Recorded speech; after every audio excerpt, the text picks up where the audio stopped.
ನಮಸ್ತೆ ವೀಕ್ಷಕರೇ, ನಾನು ಪ್ರೇಮ್ ಶೇಖರ್. ಅಂತಾರಾಷ್ಟ್ರೀಯ ವಿದ್ಯಮಾನಗಳ ವಿಶ್ಲೇಷಣೆ ಜಗದಗಲಕ್ಕೆ ನಿಮಗೆ ಸ್ವಾಗತ. ಕರ್ನಾಟಕದಲ್ಲಿ ಚುನಾವಣೆ, ಪಾಕಿಸ್ತಾನದಲ್ಲಿ ಹಣಾಹಣಿ. ಕರ್ನಾಟಕದ ಚುನಾವಣೆ, ಆ ಗುಂಗಿನಲ್ಲಿ ನೀವೆಲ್ಲ ಇದ್ದೀರಿ. ನಿಮ್ಮನ್ನು ಸ್ವಲ್ಪ ಹೊತ್ತು ಇಲ್ಲಿಂದ ದೂರ ಕರ್ಕೊಂಡೋಗಿ ಪಾಕಿಸ್ತಾನದ ಹಣಾಹಣಿಯ ನಡುವೆ ನಿಲ್ಲಿಸೋದಕ್ಕೆ ಪ್ರಯತ್ನ ಮಾಡ್ತೀನಿ. ಕಳೆದ ಮಂಗಳವಾರ ಮಾಜಿ ಪ್ರಧಾನಮಂತ್ರಿ ಇಮ್ರಾನ್ ಖಾನ್ ಅವರ ಬಂಧನ ಆಯಿತು. ಹಾಗೆ ನೋಡಿದ್ರೆ ಈ ಬಂಧನ ಅನಿರೀಕ್ಷಿತ ಏನಲ್ಲ. ಅವರು ಪ್ರಧಾನಮಂತ್ರಿಯಾಗಿದ್ದ ಕಾಲದಲ್ಲೇ, ಅಂದರೆ ಕಳೆದ ವರ್ಷದ ಜನವರಿ ತಿಂಗಳಲ್ಲೇ ಅವರನ್ನು ಪ್ರಧಾನಮಂತ್ರಿ ಸ್ಥಾನದಿಂದ ಇಳಿಸೋದಕ್ಕೆ ಸೇನೆ ಪಿತೂರಿ ನಡೆಸಿತು. ಅದಕ್ಕೆ ವಿರೋಧ ಪಕ್ಷಗಳು ಸಹಕರಿಸಿದ್ವು. ಆಗಲೇ ಇಮ್ರಾನ್ ಖಾನ್ಗೆ ತನಗೆ ಮುಂದೆ ಏನು ಕಾದಿದೆ ಅನ್ನೋದು ಗೊತ್ತಾಗೋಯಿತು. ಸೇನೆ ಯಾರ ಪರವಾಗಿರ್ತದೆ ಅವರು ಪಾಕಿಸ್ತಾನದ ರಾಜಕೀಯ ದೊಂಬರಾಟದಲ್ಲಿ ಮೇಲುಗೈ ಸಾಧಿಸ್ತಾರೆ. ತನ್ನ ಕಡೆ ಸೇನೆ ಇದ್ದಾಗ ತಾನು ಮೇಲುಗೈ ಸಾಧಿಸಿದೆ. ಈಗ ಸೇನೆ ತನ್ನನ್ನು ಬಿಟ್ಟು ವಿರೋಧಿಗಳ ಜೊತೆ ಸೇರಿಕೊಂಡಾಗ ನಾನು ಹಿನ್ನಡೆಗೆ ಸರಿಬೇಕಾಗ್ತದೆ ಅನ್ನೋದು ಗೊತ್ತಾಗೋಯಿತು. ಆಗಲೇ ಅವರು ಒಂದು ಸ್ಟೇಟ್ಮೆಂಟ್ ಕೊಟ್ಟರು. जब मैं सड़क पे निकलूँगा ना तब मैं बहुत ಖತರ್ನಾಕ್ ಬನ್ ಜಾऊँगा आप लोगों के लिए. ನಾನು ಯಾವಾಗ ರಸ್ತೆಗೆ ಇಳಿತೀನಿ ಆಗ ನಿಮಗೆಲ್ಲ ಬಹಳ ಅಪಾಯಕಾರಿಯಾಗಿಬಿಡ್ತೀನಿ. ನಿಮಗೆ ಅಂದರೆ ಸೇನೆಗೆ ಮತ್ತು ವಿರೋಧ ಪಕ್ಷಗಳಿಗೆ. ಅಂದರೆ ನೀವು ನನ್ನ ವಿರುದ್ಧ ಪಿತೂರಿ ನಡೆಸಿದ್ರೆ ನಾನು ನಿಮ್ಮ ಬಂಡವಾಳನ್ನೆಲ್ಲ ಬೀದಿಗೆ ಬಂದು ಜನರಿಗೆ ಹೇಳ್ತೇನೆ ಅಂತ. ಯಾಕಂದರೆ ಪ್ರಧಾನಮಂತ್ರಿಯಾಗಿ ಇಮ್ರಾನ್ ಖಾನ್ಗೆ ಅಲ್ಲಿ ಎಲ್ಲರ ಬಂಡವಾಳವೂ ಗೊತ್ತಾಗಿತ್ತು. ದುರಂತ ಅಂತಂದರೆ ಅವರ ಬಂಡವಾಳ ಇತರರಿಗೂ ಗೊತ್ತಾಗಿದೆ ಅನ್ನೋದನ್ನು ಅವರು ಮರೆತುಬಿಟ್ರು. ಅಂದರೆ ಅವ್ರ ಮೇಲೆ ಯಾವ ರೀತಿಯ ಆಪಾದನೆಗಳು ಬರೋಕ್ಕೆ ಶುರುವಾಗಿದ್ವು. ತೋಷಾಖಾನ ಅಂದರೆ ಈ ವಿದೇಶಿ ಗಣ್ಯರು ನೀಡಿದಂಥ ಒಂದು ಗಿಫ್ಟ್ಗಳನ್ನು ಇಡುವಂತಹ ಒಂದು ಸರ್ಕಾರದ ಸಂಸ್ಥೆ, ಅದು ಖಜಾನೆ, ಅದು ನಿಯಮ. ವಿದೇಶಗಳಿಂದ ಸಿಕ್ಕಿದ ಯಾವುದೇ ಗಿಫ್ಟನ್ನು ಯಾವುದೇ ಅಧಿಕಾರಿ ಅಥವಾ ನಾಯಕ ಅಲ್ಲಿಡಬೇಕು ಅಂತ. ಇಮ್ರಾನ್ ಖಾನ್ ಅದನ್ನು ಮಾರಿಕೊಂಡು, ಅವರು ಮತ್ತು ಅವರ ಹೆಂಡತಿ ಬುಷರಾ ಬೀಬಿ ಅವುಗಳನ್ನು ಮಾರಿಕೊಂಡು ಹಣ ಮಾಡಿಕೊಳ್ಳೋ ಪ್ರಯತ್ನ ಮಾಡಿದರು. ಅದೊಂದು ಅಪರಾಧ, ಭ್ರಷ್ಟಾಚಾರಕ್ಕಿಂತ ಅದೇನು ಕಡಿಮೆ ಅಲ್ಲ. ಹಾಗೆಯೇ ಅವರು ಸೇನೆ ವಿರುದ್ಧ, ISI ವಿರುದ್ಧ ಬಹಳ ಒಂದು ತೀರಾ, ಅಂದರೆ ಪಾಕಿಸ್ತಾನಿ ರಾಜಕಾರಣದಲ್ಲಿ ರಾಜಕಾರಣಿಯೊಬ್ಬ ಉಪಯೋಗಿಸಬಾರದಂತಹ ಆ ಒಂದು ಪದಗಳನ್ನೆಲ್ಲ ಅವರು ಉಪಯೋಗಿಸಿದರು. ಹೀಗಾಗಿ ಅವರ ಒಂದು ರಾಜಕೀಯ ಒಂದು ಭವಿಷ್ಯ ಡೋಲಾಯಮಾನ ಸ್ಥಿತಿಗೆ ಬಂದಿದೆ. ತನ್ನ ಕಡೆ ತನ್ನ ಬೆಂಬಲಿಗರನ್ನು ಬಿಟ್ಟರೆ ಯಾರೂ ಇಲ್ಲ ಅನ್ನೋದು ಇಮ್ರಾನ್ ಖಾನ್ಗೆ ಗೊತ್ತಾಗಲಿಲ್ಲ. ಪರಿಣಾಮ 2 ತಿಂಗಳಲ್ಲಿ ಅವರ ಸರ್ಕಾರ ಉರುಳಿಬಿತ್ತು. ಮತ್ತು ಒಂದು ಕಾಲದ ಬದ್ಧ ವಿರೋಧಿಗಳಾದಂಥ ಈ ಶರೀಫ್ಗಳು ಮತ್ತು ಭುಟ್ಟೋ ಜರ್ದಾರಿಗಳು ಜೊತೆಗೆ ಸೇರಿ ಸರ್ಕಾರ ರಚಿಸಿದ್ರು. ಸೇನೆ ಅವರ ಬೆಂಬಲಕ್ಕೆ ನಿಂತುಕೊಳ್ತು. ರೈಟ್. ಅದಾದ ಮೇಲೂ ಸಹ ಇಮ್ರಾನ್ ಖಾನ್ ಸುಮ್ಮನಿರ್ಬೋದಾಗಿತ್ತಲ್ವಾ? ಇಲ್ಲ. ಸೇನೆ ವಿರುದ್ಧ ಒಂದೇ ಸಮನೆ ತಮ್ಮ ಮಾತಿನ ದಾಳಿಯನ್ನು ಎಲ್ಲೆಲ್ಲೂ ಮುಂದುವರಿಸಿದ್ರು. ಮತ್ತು ನವಾಜ್ ಶರೀಫ್, ಶಹಬಾಜ್ ಶರೀಫ್, ಭುಟ್ಟೋಗಳು ಎಲ್ಲರ ವಿರುದ್ಧ ವಾಗ್ದಾಳಿಯನ್ನು ಎಲ್ಲೆಲ್ಲೂ ಸಹ ನಡೆಸೋಕ್ಕೆ ಶುರು ಮಾಡಿದ್ರು. ಆದರೆ ಯಾವ ಧೈರ್ಯದ ಮೇಲೆ ಇಮ್ರಾನ್ ಖಾನ್ ಇದನ್ನೆಲ್ಲ ಮಾಡಿದ್ರು? ನಾವು ಹಿಂದೆ ನೋಡಿದ್ದೀವಿ. ಭುಟ್ಟೋ ಅರೆಸ್ಟ್ ಆದಾಗ, ಗಲ್ಲಿಗೇರಿಸಲ್ಪಟ್ಟಾಗ ಜನತೆ ಏನೂ ಪ್ರತಿಕ್ರಿಯೆ ತೋರಲಿಲ್ಲ. ಅನಂತರ ಬೆನಜೀರ್ ಭುಟ್ಟೋ ಹತ್ಯೆಯಾದಾಗಲೂ ಸಹ ಸಾರ್ವಜನಿಕ ಪ್ರತಿಕ್ರಿಯೆ ಅಷ್ಟೇನೂ ದೊಡ್ಡದಾಗಿರಲಿಲ್ಲ. ಮತ್ತು ಈ ಕಳೆದ ದಶಕದಲ್ಲೇ ನಾವು ನೋಡೋದಾದರೆ ನವಾಜ್ ಶರೀಫ್, ಜರ್ದಾರಿ, ಈವನ್ ಶಹಬಾಜ್ ಶರೀಫ್ ಇವರೆಲ್ಲರೂ ಸಹ ಬಂಧನಕ್ಕೊಳಗಾಗಿದ್ದಾರೆ. ಜನತೆ ಅವರ ಪರವಾಗಿ ದೊಡ್ಡ ಪ್ರಮಾಣದಲ್ಲಿ ಬೀದಿಗಿಳಿದದ್ದೇ ಇಲ್ಲ. ಆದರೆ ಇಮ್ರಾನ್ ಖಾನ್ ವಿಷಯದಲ್ಲಿ ಹಾಗಲ್ಲ. ಈ ಮನುಷ್ಯ ಮಾಜಿ ಕ್ರಿಕೆಟಿಗ, ಆಗಲೇ ಸ್ವಲ್ಪ ಜನಪ್ರಿಯತೆ ಇತ್ತು. ಆಮೇಲೆ ರಾಜಕೀಯ ಇಳಿದಾಗ ಈ ಒಂದು ಇಸ್ಲಾಂ ಧರ್ಮದ ಬಗ್ಗೆ, ಧರ್ಮದ ಉಗ್ರ ಪ್ರತಿಪಾದಕರಾಗಿ ಮಾತಾಡಿಕೊಂಡು ಇನ್ನಷ್ಟು ಜನ ಬೆಂಬಲವನ್ನು ಇಮ್ರಾನ್ ಖಾನ್ ಗಳಿಸ್ಕೊಂಡ್ರು. ಪರಿಣಾಮವಾಗಿ ಪಾಕಿಸ್ತಾನದ ಇಂದಿನ ಯಾವುದೇ ಪಾಕಿಸ್ತಾನದ ಹಿಂದಿನ ಯಾವುದೇ ರಾಜಕಾರಣಿಗೆ ಇಲ್ಲದಷ್ಟು ಜನ ಬೆಂಬಲ ಇಮ್ರಾನ್ ಖಾನ್ಗೆ ಸಿಕ್ಕಿಬಿಡ್ತು. ಅವರ ಪಕ್ಷ ಪಾಕಿಸ್ತಾನ್ ತೆಹರೀಕೆ ಇನ್ಸಾಫ್ ಪಕ್ಷದ ಸಹಸ್ರಾರು ಕಾರ್ಯಕರ್ತರು ಅವರ ಭಾಷಣಗಳನ್ನ ಕೇಳೋದಕ್ಕೆ ಉತ್ಸುಕರಾಗಿ ಕಾದು ನಿಲ್ತಾ ಇದ್ದರು. ಆ ಒಂದು ಬೆಂಬಲದಿಂದನೇ ಇಮ್ರಾನ್ ಖಾನ್ ಎಂಥ ಒಂದು ವಾತಾವರಣನ ಕ್ರಿಯೇಟ್ ಮಾಡಿದ್ರು ಅಂತ ಹೇಳಿದ್ರೆ, ನೀವು ನನ್ನನ್ನು ಅರೆಸ್ಟ್ ಮಾಡಿದ್ರೆ ಅದು ನಿಮಗೇ ತೊಂದರೆ ಕೊಡ್ತದೆ ಅಂತ ಸರ್ಕಾರಕ್ಕೆ ಮತ್ತು ಸೇನೆಗೆ ಅವರು ಆ ಸೂಚನೆಯನ್ನು ಕೊಟ್ಟರು. ಅದು ಸೇನೆ ಮತ್ತು ಸರ್ಕಾರಕ್ಕೂ ಗೊತ್ತಾಯಿತು. ಬೀದಿಲಿರೋ ಇಮ್ರಾನ್ಗಿಂತ ಕಾರಾಗೃಹ ಸೇರೋ ಇಮ್ರಾನ್ ಖಾನ್ ಬಹಳ ಅಪಾಯಕಾರಿ ಆಗ್ಬೋದು ಅಂತ ಸೇನೆ ಮತ್ತು ಸರ್ಕಾರ ಎರಡೂ ತಿಳಿದು ಅವರನ್ನು ಸರಿಸುಮಾರು 1 ವರ್ಷ ಸಹಿಸಿಕೊಂಡ್ವು. ಆದರೆ ಇತ್ತೀಚೆಗೆ ಆ ಒಂದು ಸಹನೆ ಕಡಿಮೆ ಆಗ್ತಾ ಬಂತು. ಕಳೆದ ಮಂಗಳವಾರ ಇಮ್ರಾನ್ ಖಾನ್ ಅವರನ್ನು ಇಸ್ಲಾಮಾಬಾದ್ನ ನ್ಯಾಯಾಲಯದ ಆವರಣದಲ್ಲೇ ಬಂಧನ ಮಾಡಲಾಯಿತು. ಇಮ್ರಾನ್ ಖಾನ್ ವಿರುದ್ಧ 120ಕ್ಕಿಂತ ಹೆಚ್ಚು ಆಪಾದನೆಗಳಿವೆ.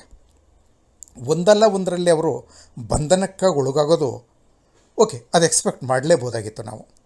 ಆದರೆ ಅವರು ಈ ಒಂದು ಬಂಧನಕ್ಕೊಳಗಾದ ರೀತಿ ಇದೆಯಲ್ಲ, ಅದು ಬಹಳ ಒಂದು ನಾಗರಿಕ ಸಮಾಜದಲ್ಲಿ ಅಥವಾ ಒಂದು ನಾಗರಿಕ ಸರ್ಕಾರ, ನಾಗರಿಕ ವ್ಯವಸ್ಥೆ ಇರೋ ಒಂದು ದೇಶದಲ್ಲಿ ನಡೆದದ್ದು ಅಷ್ಟೇನೂ ಸರಿ ಅಂತ ಕಾಣೋದಿಲ್ಲ. ಅವ್ರನ್ನ ಅರೆಸ್ಟ್ ಮಾಡಿದ್ದು ಕೋರ್ಟ್ ಪ್ರೆಮಿಸಸ್ನಲ್ಲಿ ಪಾಕಿಸ್ತಾನಿ ರೇಂಜರ್ಸ್ ಅಂತಂದರೆ ನಮ್ಮ ಬಾರ್ಡರ್ ಸೆಕ್ಯೂರಿಟಿ ಫೋರ್ಸ್ ಇದೆಯಲ್ಲ, ಅದರ ಕೌಂಟರ್ ಪಾರ್ಟ್.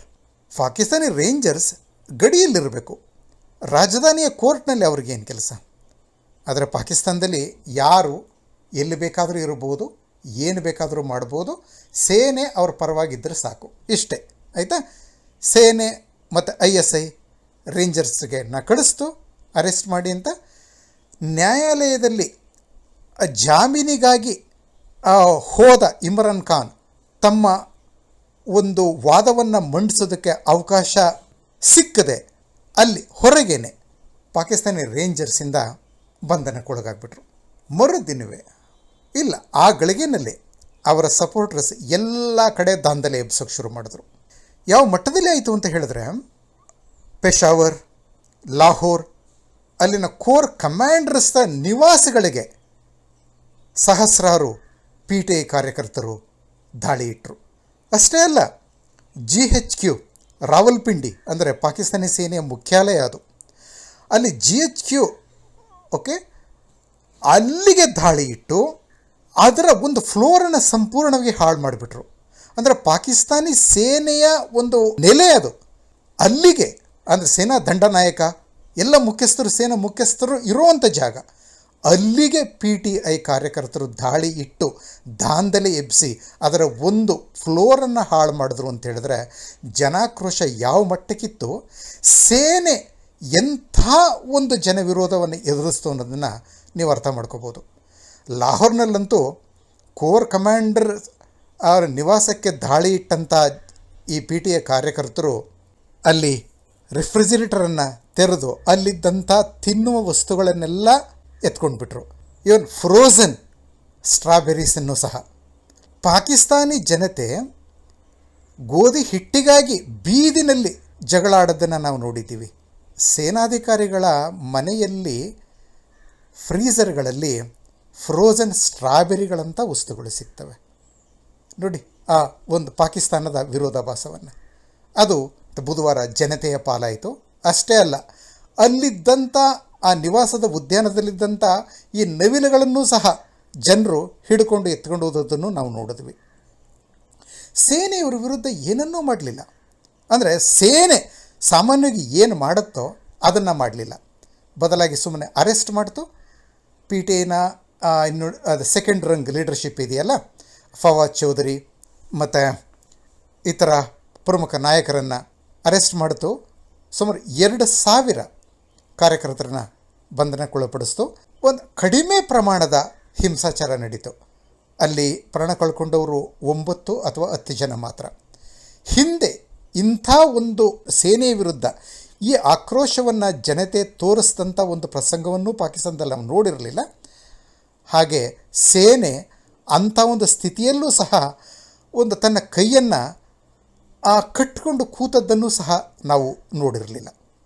ಓಕೆ, ಹೀಗಾಗಿ ನಾವು ಏನನ್ನು ಹೇಳ್ಬೋದು ಅಂತ ಹೇಳಿದ್ರೆ, ಇದುವರೆಗೆ ಪಾಕಿಸ್ತಾನದಲ್ಲಿ ಪರೋಕ್ಷವಾಗಿ ಅಥವಾ ಪ್ರತ್ಯಕ್ಷವಾಗಿ ಅಧಿಕಾರ ನಡೆಸಿದ ಸೇನೆ ಇನ್ನು ಮುಂದೆ ಹಿಂದಕ್ಕೆ ಸರಿಬೇಕಾಗ್ತದಾ ಅನ್ನೋ ಪ್ರಶ್ನೆ ಎದುರಾಗ್ತದೆ. ವಿಚಿತ್ರ ಏನು ಅಂತ ಹೇಳಿದ್ರೆ, ಇದುವರೆಗೆ ಪಾಕಿಸ್ತಾನದಲ್ಲಿ ಆ ದೇಶದ ರಾಜಕಾರಣದಲ್ಲಿ ಸೇನೆ ಯಾವಾಗಲೂ ಕೈ ಆಡಿಸ್ತಾ ಇತ್ತು. ಆದರೆ ಈಗೊಬ್ಬ ರಾಜಕಾರಣಿ ಸೇನೆಯ ವ್ಯವಹಾರದಲ್ಲಿ ಕೈ ಆಡಿಸ್ತಾ ಇದ್ದಾರೆ. ಸೇನೆಯ ಒಂದು ಬಲಹೀನತೆಗಳನ್ನು ಜಗಜ್ಜಾಹೀರು ಮಾಡಿಬಿಟ್ಟಿದ್ದಾರೆ. ಇದು ತೀರಾ ಒಂದು ಪಾಕಿಸ್ತಾನದಲ್ಲಿ ಕಂಡು ಕೇಳರಿಯದಂತಹ ಒಂದು ಬೆಳವಣಿಗೆ. ಪಾಕಿಸ್ತಾನಿ ಸೇನೆಯ ಕೆಳವರ್ಗ ಮತ್ತು ಮಧ್ಯವರ್ಗದ ಒಂದು ದೊಡ್ಡ ಭಾಗ ಇಮ್ರಾನ್ ಖಾನ್ ಪರವಾಗಿದೆಯಂತೆ. ಅಂದರೆ ಸೇನೆಯೇ ಡಿವೈಡ್ ಆಗೋಗಿದೆ. ಯಾವ ರಾಜಕಾರಣಿಯೂ ಈ ಮಟ್ಟದಲ್ಲಿ ಸೇನೆಯನ್ನು ಎರಡಾಗಿ ಸೀಳಿ ಅದನ್ನು ಬಲಹೀನಗೊಳಿಸಿರಲಿಲ್ಲ. ಈ ಒಂದು ಪರಿಸ್ಥಿತಿ ಪಾಕಿಸ್ತಾನವನ್ನು ಎಲ್ಲಿಗೆ ತಗೊಂಡೋಗ್ಬೋದು? ಅದರ ಸೂಚನೆ ಒಂದೆರಡಾದರೂ ನಮಗೆ ಸಿಗ್ತಾ ಇದೆ. ಇದೇ ಗುರುವಾರ ಸುಪ್ರೀಂ ಕೋರ್ಟ್ ಹೇಳಿದ್ದು, ಇಮ್ರಾನ್ ಖಾನ್ ಅವರನ್ನು ಅರೆಸ್ಟ್ ಮಾಡಿದ ರೀತಿ ತಪ್ಪು, ಅವರನ್ನು ಬಿಡುಗಡೆ ಮಾಡಬೇಕು ಅಂತ.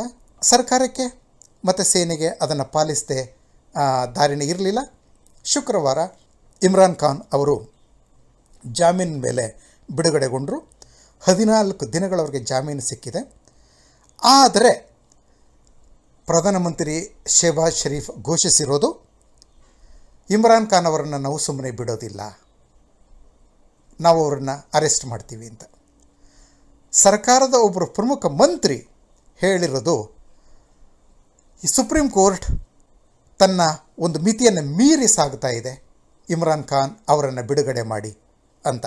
ಅಂದರೆ ಎಕ್ಸಿಕ್ಯೂಟಿವ್ ಜುಡಿಷಿಯರಿ ಮೇಲೆ ಸವಾರಿ ಮಾಡೋದಕ್ಕೆ ಪ್ರಯತ್ನ ಪಡ್ತಾ ಇದೆ. ಮತ್ತು ಸೇನೆ ಏನು ಹೇಳ್ತಾ ಇದೆ, ಅದು ತನ್ನ ಒಂದು ಸ್ಥಿತಿಯನ್ನು ಒಪ್ಪಿಕೊಂಡು ಬಿಟ್ಟಿದೆ. ಅದು ಹೇಳಿದ್ದು ಒಂದು ಸ್ಟೇಟ್ಮೆಂಟ್ನಲ್ಲಿ, ನಮ್ಮ ಎಟರ್ನಲ್ ಎನಿಮಿ ಅಂದರೆ ನಮ್ಮ ಶಾಶ್ವತ ಶತ್ರು ಮಾಡೋಕ್ಕಾಗದೇ ಇದ್ದದನ್ನು ಇಮ್ರಾನ್ ಖಾನ್ ಮಾಡಿಬಿಟ್ಟಿದ್ದಾರೆ ಅಂತ. ಅಂದರೆ ಪಾಕಿಸ್ತಾನಿ GHQ ಮೇಲೆ ಅಟ್ಯಾಕನ್ನು ಯಾರೂ ಮಾಡಿರಲಿಲ್ಲ, ಅಂದರೆ ಭಾರತೀಯ ಸೇನೆಯೂ ಮಾಡಿರಲಿಲ್ಲ, ಅದನ್ನು ಇಮ್ರಾನ್ ಖಾನ್ ಮಾಡಿದ್ದಾರೆ. ಮತ್ತು ಪಾಕಿಸ್ತಾನಿ ಸೇನೆಯನ್ನು ಯಾರೂ ಒಡೆದಿರಲಿಲ್ಲ, ಅದನ್ನು ಇಮ್ರಾನ್ ಖಾನ್ ಮಾಡಿದ್ದಾರೆ ಅಂತ ಸೇನೆ ಸಹ ಒಪ್ಪಿಕೊಂಡಿದೆ. ಆದರೆ ಹಿಂದೆಯೇ ಅವರನ್ನು ಬಹುಕಾಲ ಈ ರೀತಿ ಸ್ವತಂತ್ರವಾಗಿರೋದಕ್ಕೆ ಬಿಡೋದಿಲ್ಲ ಅನ್ನೋ ಮಾತುಗಳು ಸೇನೆಯ ವರಿಷ್ಠ ನೇತಾರರಿಂದ ಬಂದಿವೆ. ನಾನು ಪ್ರಾರಂಭದಲ್ಲಿ ಹೇಳಿದ ರೀತಿ 120ಕ್ಕೂ ಹೆಚ್ಚಿನ ಕೇಸುಗಳು ಇಮ್ರಾನ್ ಖಾನ್ ವಿರುದ್ಧ ಇದೆ. ಈಗ ಅವರು ಅರೆಸ್ಟ್ ಆಗಿ ಒಂದು ಬೇಲ್ ಮೇಲೆ ಬಿಡುಗಡೆ ಹೊಂದಿರೋದು ಅಲ್ ಖಾದಿರ್ ಟ್ರಸ್ಟ್ ಮತ್ತು ಅದು ಸ್ಥಾಪಿಸ ಬಯಸಿದ ಯೂನಿವರ್ಸಿಟಿ ಅದ ಕೇಸ್ಗೆ ಸಂಬಂಧಪಟ್ಟ ಹಾಗೆ. ಅದಕ್ಕಾಗಿ ಒಂದು ಬಿಸ್ನೆಸ್ ಮ್ಯಾನ್ ಅವರಿಂದ ಲಂಚವಾಗಿ ಜಮೀನನ್ನು ಪಡೆದ್ರು ಅನ್ನೋ ಕಾರಣಕ್ಕಾಗಿ ಇಮ್ರಾನ್ ಖಾನ್ ಬಂಧನಕ್ಕೊಳಗಾಗಿದ್ದರು. ಈಗ ಅದರಲ್ಲಿ ಅವ್ರಿಗೆ ಬೇಲ್ ಸಿಕ್ಕಿದೆ. ಆದರೆ ಇನ್ನೂ 120ರಷ್ಟು ಕೇಸ್ಗಳಿವೆ. ಯಾವುದರಲ್ಲಾದರೂ ಯಾವ ಕ್ಷಣದಲ್ಲಾದರೂ ಇಮ್ರಾನ್ ಖಾನ್ ಮತ್ತೆ ಅರೆಸ್ಟ್ ಆಗ್ಬೋದು.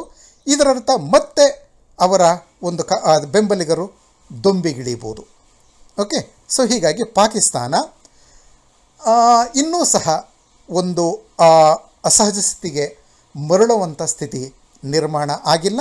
ಪಾಕಿಸ್ತಾನದಲ್ಲಿ ಇನ್ನಷ್ಟು ಡ್ರಾಮ್ಯಾಟಿಕ್ ಇವೆಂಟ್ಸನ್ನು ನಾವು ಎಕ್ಸ್ಪೆಕ್ಟ್ ಮಾಡ್ಬೋದು.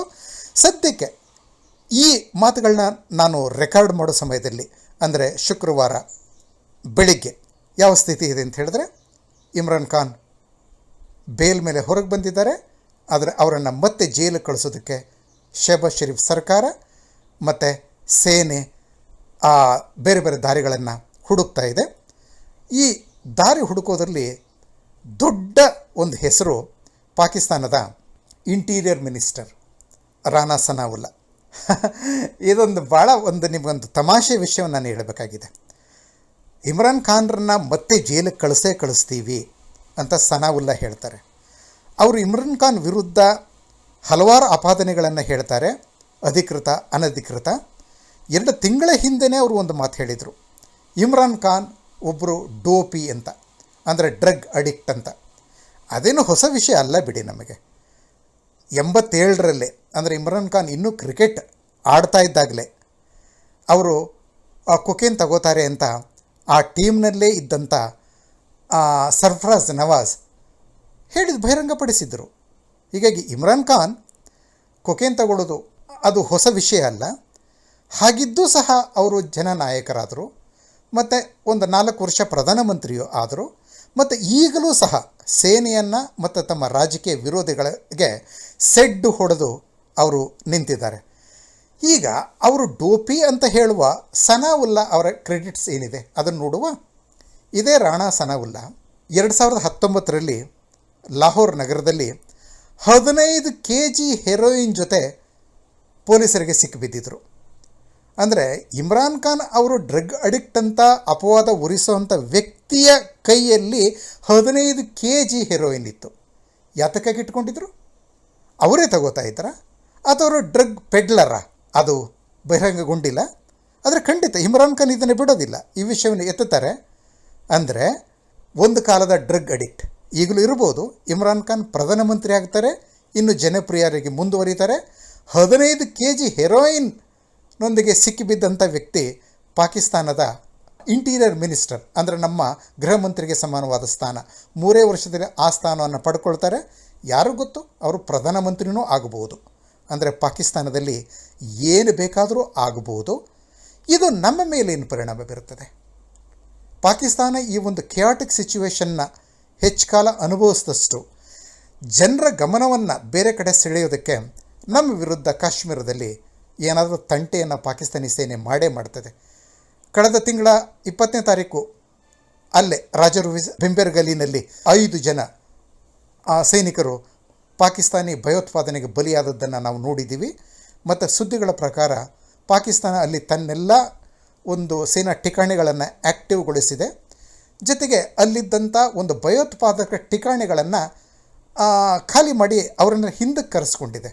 ಅಂದರೆ ಇಂಡಿಯಾದಿಂದ ಒಂದು ರಿಟೇಲಿಯೇಟರಿ ಮೂವನ್ನು ಎಕ್ಸ್ಪೆಕ್ಟ್ ಮಾಡ್ತಾ ಇದ್ದಾರೆ, ಮತ್ತು ಅವರು ಅದರ ವಿರುದ್ಧ ಮತ್ತೆ ತಾವು ಏನಾದರೂ ಮಾಡೋದಕ್ಕೂ ತಯಾರಿ ಮಾಡ್ಕೋತಾ ಇದ್ದಾರೆ.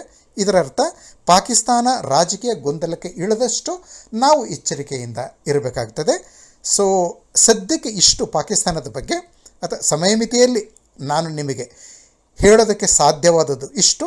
ನೋಡುವ ಈ ನಂತರ ಏನು ಬೆಳವಣಿಗೆ ನಡೀತವೆ.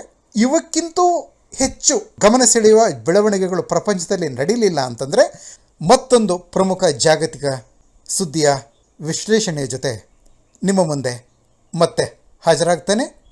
ನಮಸ್ಕಾರಗಳು.